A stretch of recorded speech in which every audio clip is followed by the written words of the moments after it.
I was interested from my very first glance at Stranded Sails, as it looks exactly like my type of game. Thank you for the review code Merge Games. This is definitely a game I have been looking forward to play and review.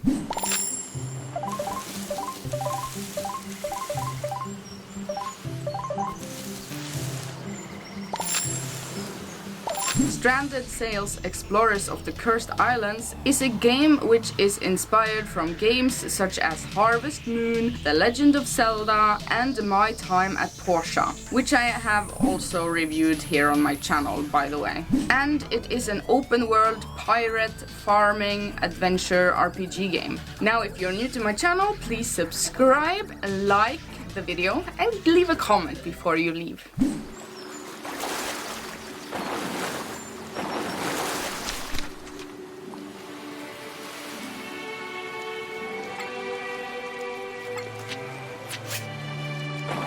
Story. You and your father and the ship's crew take your ship out on a voyage, but end up in a terrible storm, resulting in all of you being shipwrecked on an island. You find some of your crew washed up on the beaches, and you quickly have to focus on your survival on this deserted island. You find more and more of the survivors, along with some of the items and tools from your ship washed ashore, and then you set up camp.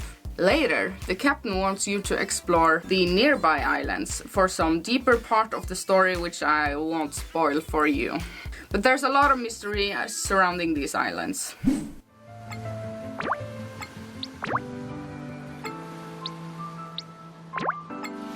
Gameplay.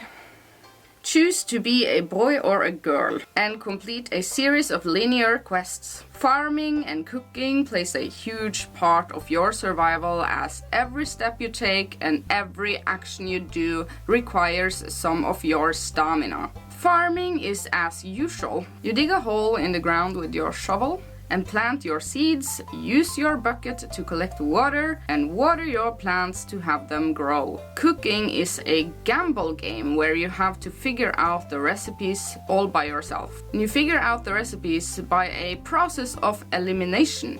I have never seen this been done in a game before, that you don't get any hints on the recipes. You actually have to try and figure out which ingredients goes into one of the question mark recipes, and which order they are going to lay there in.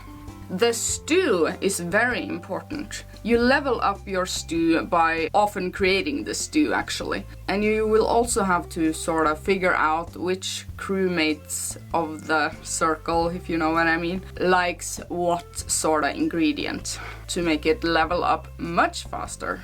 Gather materials from crates and containers spread across all the islands and chop down trees with your axe. You will spend a lot of your time at sea rowing your rowboat to the nearby islands, and it's essential to bring food to replenish your stamina on such voyages. The game has a nice amount of collectible lore items hidden everywhere. Fishing is fantastic. It is actually a lot of fun. It's sort of like a rhythm game where you have to hit the A as the outer circle hits the inner circle. It makes sense when you try it. I loved the fishing. There are some light fighting later in the game, which is really easy and simple. You just swing your sword and most enemies die. You won't die. I haven't died from fighting in this game yet.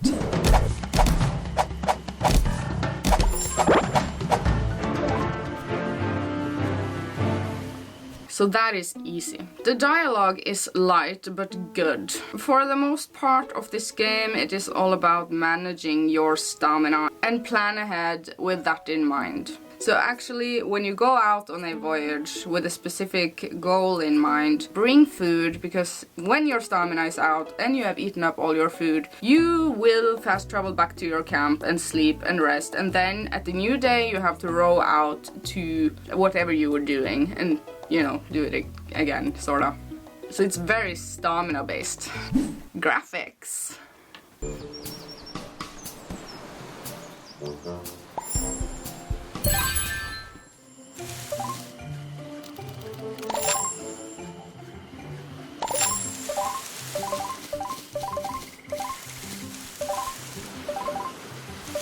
They are in a beautiful, high quality, low poly style.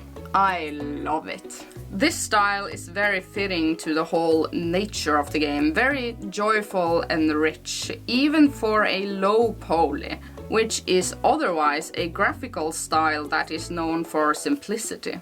I love how the running animation is and that you can always see what you're holding. All items, icons look a little Flash game-like, like taken out of older Facebook games, sorta, but it's fine. There are no walls in houses, which is also fine and okay with me. The game has amazing shadow effects with the sun and the shadow from the trees. However, I would like to see some footsteps in the sand when I am running over the beaches. That is a minor detail. I'm so used to that from other games. Music.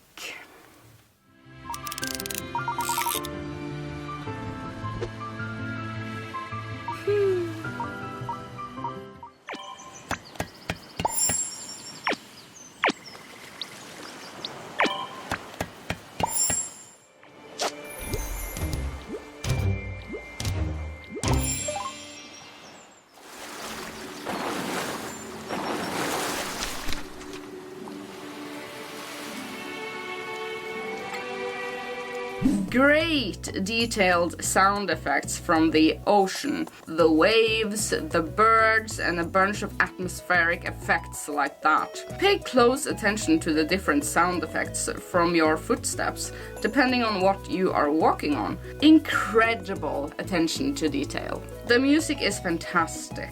With instruments like violin and piano, it is like a happy music with a sense of sadness some places. Great menu effects and lots of swish and swoosh effects. Verdict.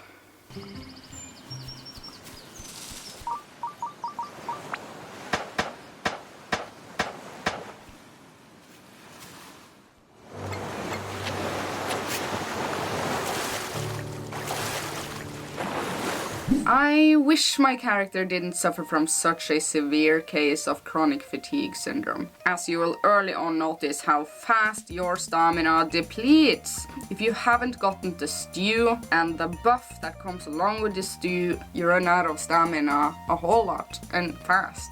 That is why the stew is important. You also get that extra stamina buff. And also make sure you carry with you extra food at all times. I have no complaints on the performance, on the other hand. This is an addicting and truly enjoyable gaming experience, and I have really quickly actually grown fond of this game. It feels like a game that was put a lot of love and effort into, and just rowing out at sea at night almost feels scary, like you're actually out on a big scary sea at night.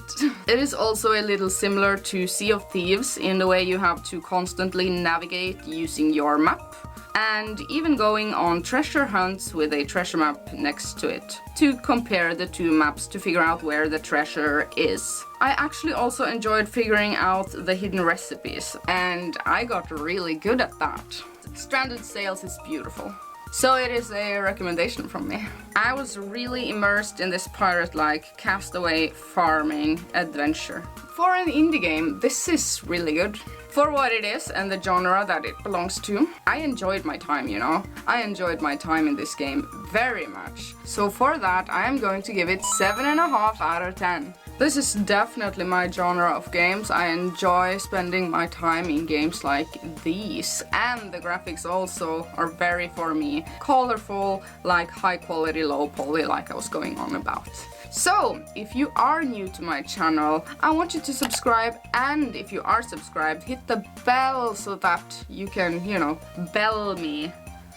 I mean, get notifications when I'm uploading something new and exciting on my channel. And you can also check out all my other reviews. They are actually down in the description box. You should check out my description box sometimes. Now, thank you so much for watching today. I hope you have a wonderful day, and I will see you later.